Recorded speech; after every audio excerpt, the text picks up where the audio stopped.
Kita masuk ke materi yang pertama, definisi argumen valid. Ini saya ambilkan dari salah satu buku dari luar, bukunya Pak Moras, Ronald Moras. Di situ dinyatakan bahwa formula dikatakan valid jika dan hanya jika formula tersebut berupa suatu tautologi. Jadi memang suatu formula itu dinyatakan valid jika dan hanya jika, berarti jika dan jika itu berlaku dua arah ya, menggunakan bi-implikasi itu ya. Jika dan jika formula tersebut berupa suatu tautologi. Jadi Anda masih mengingat istilah tautologi ya. Tautologi itu kan suatu pernyataan yang bernilai benar atas semua kemungkinan komponennya. Jadi kalau memang ada suatu pernyataan yang berupa suatu tautologi, berarti dia itu adalah pernyataan yang valid. Dalam hal formula yang sudah digandeng-gandeng banyak itu ya, kalau dia bernilai benar semua, berarti dia merupakan suatu tautologi. Nanti kita akan ingat, nanti kita pakai, dipegang ya istilah ini. Formula itu valid jika dan jika formula tersebut berupa suatu tautologi. Nah, definisinya seperti ini. Pada prakteknya, ternyata untuk membuktikan argumen itu valid, tidak hanya bisa dengan menunjukkan bahwa dia itu merupakan suatu tautologi. Ada beberapa cara. Nah, kemudian dijabarkan dalam sub-sub yang tadi sudah saya sebutkan di awal. Ada metode langsung, ada metode tidak langsung. Bisa pakai kontraposisi, bisa juga pakai kontradiksi. Gitu ya. Nanti kita cek setelah ini satu persatu. Nah, dalam hal pengecekan kevalidan argumen, kita itu menuliskan argumen dalam bentuk seperti ini. Nah, pakai implikasi. Jadi, yang namanya argumen, ketika kita sama kayak Anda bayangin Anda memberikan suatu argumen kepada orang lain, maka kita mestinya berangkatnya itu dari fakta-fakta dulu. Fakta-fakta dulu, setelah fakta-fakta kita beberkan, baru kemudian kita menuju ke kesimpulan. Itulah kenapa kita menggunakan tanda implikasi saja, satu arah.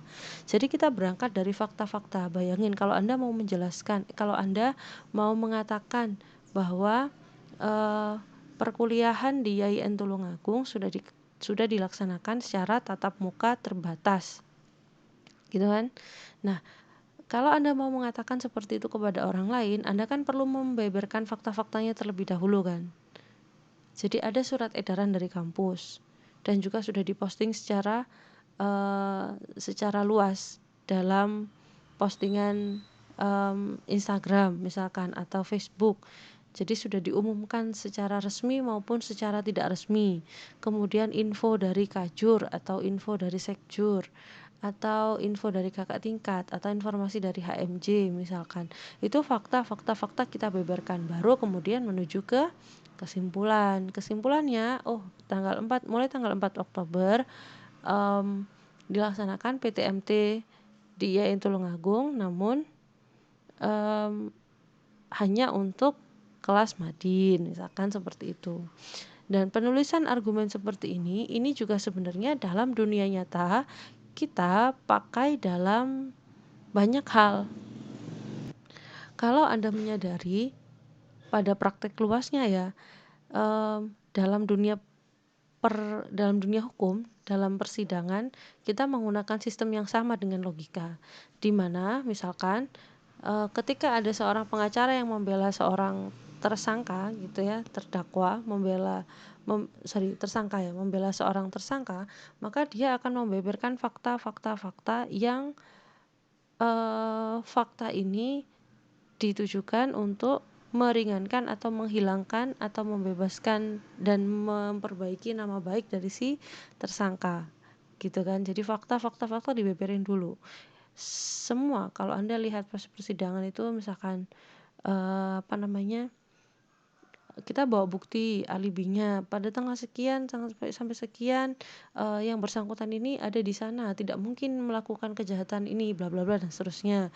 Kesaksian dari saudara atau kesaksian dari keluarga, kesaksian dari warga yang melihat, bukti dari CCTV atau dan seterusnya macam-macam. Itu semua adalah fakta.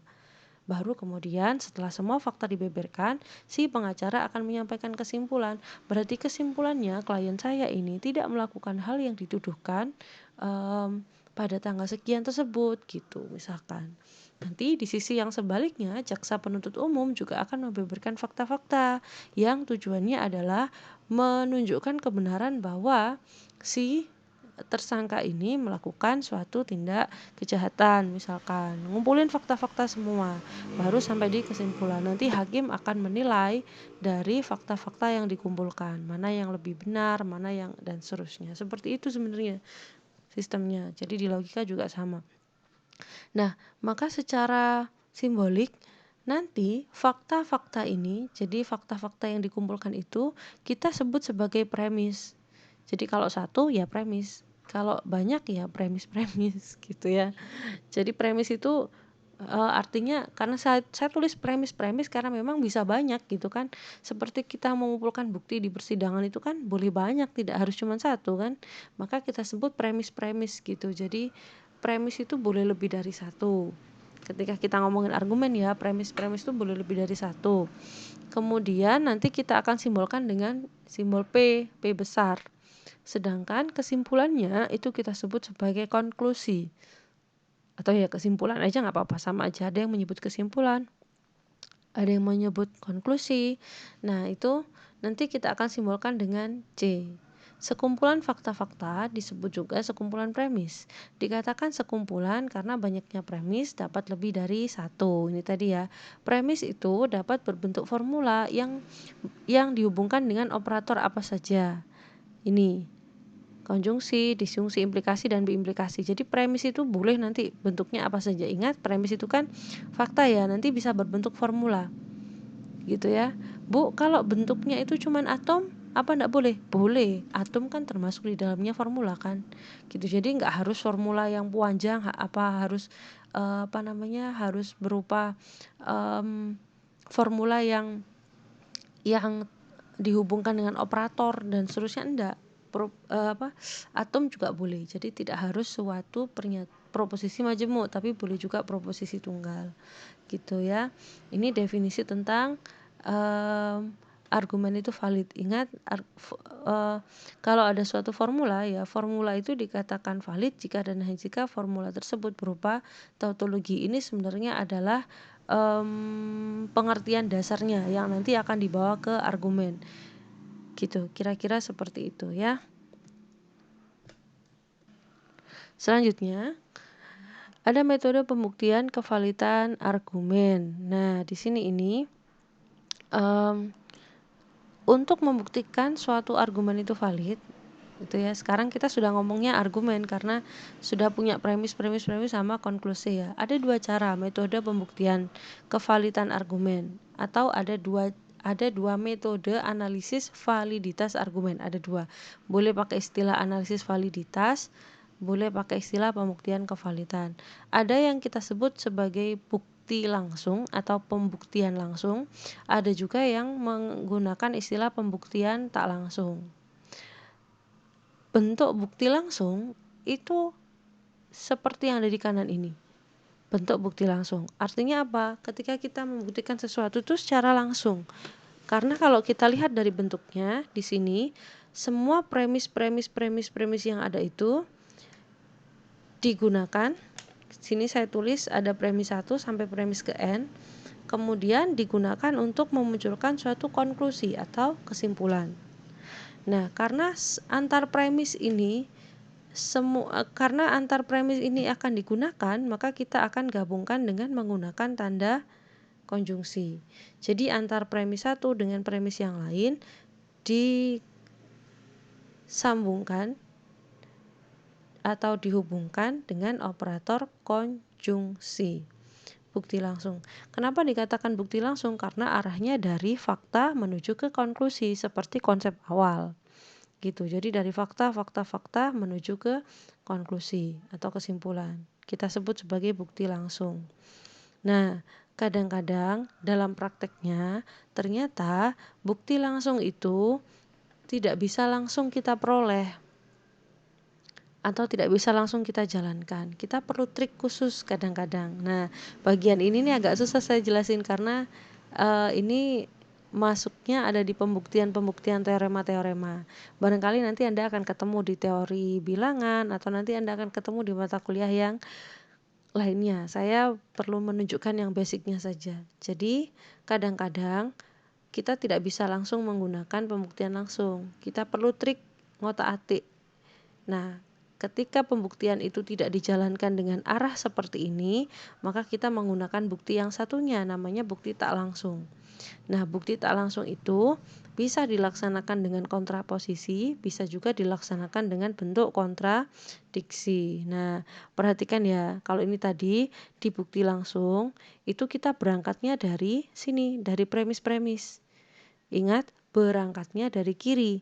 Jadi ibaratnya ini kayak perjalanan ya, dari kiri menuju ke kanan.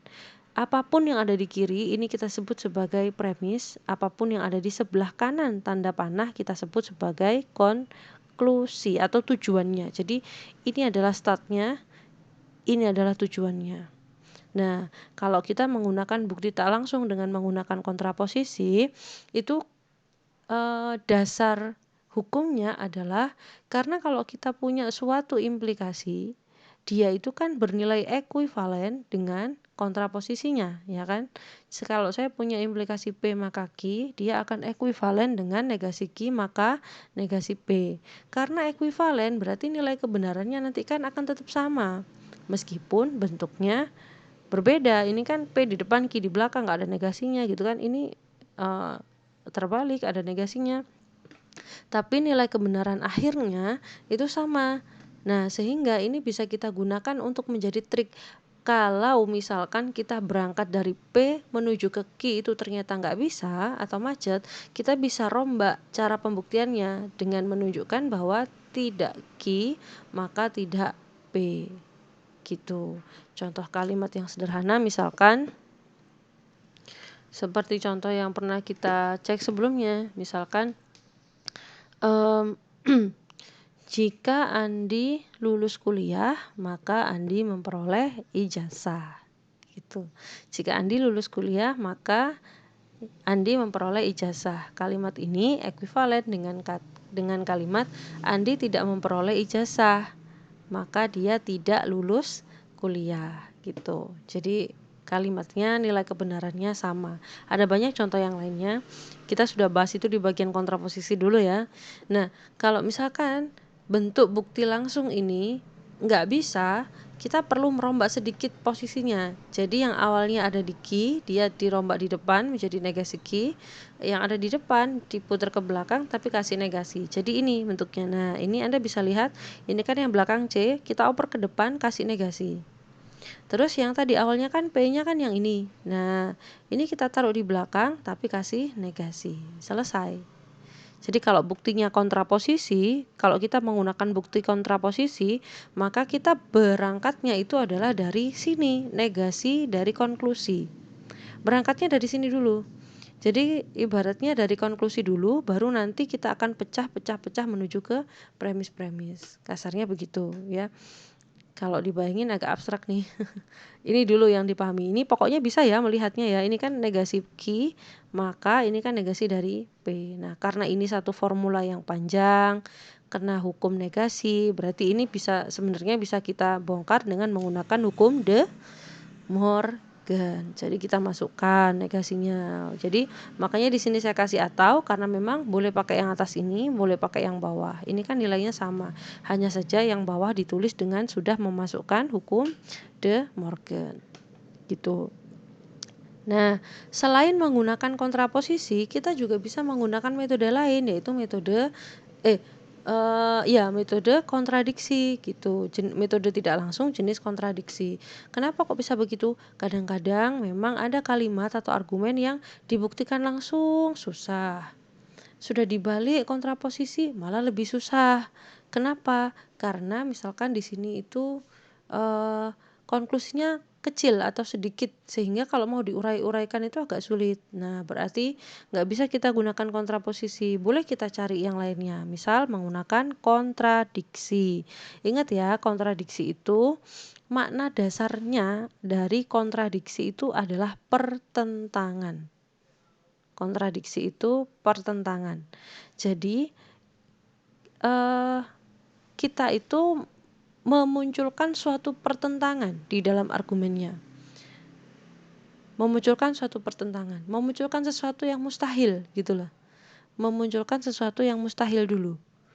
Kalau nanti sesuatu yang mustahil ini kita masukkan ke dalam argumen, nanti pasti akan terlihat kejanggalannya, gitu kasarnya. Nanti kita lihat di contoh ya. Yang perlu diingat, prinsip dasarnya adalah kontradiksi itu kita kemarin melihatnya adalah dari argumen yang ini. Kalau saya punya P dihubungkan secara konjungtif atau dihubungkan dengan operator konjungsi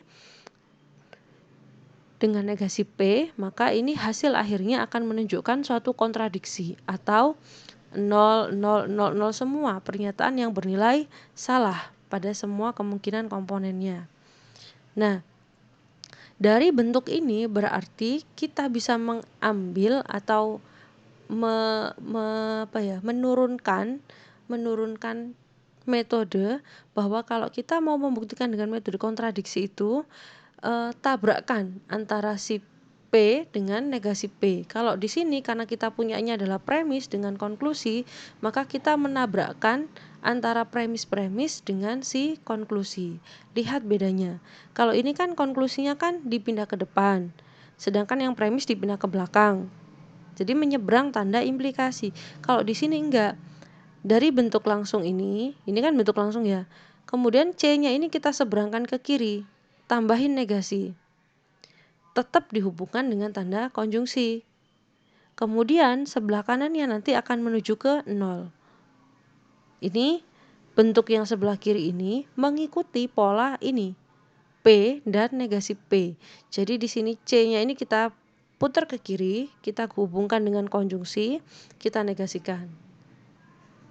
Ini semua akan memunculkan suatu pertentangan. Itulah sebabnya karena ini semua kalau kita cek nanti, maka dia akan menghasilkan 0 atau memunculkan suatu kontradiksi, memunculkan suatu pertentangan.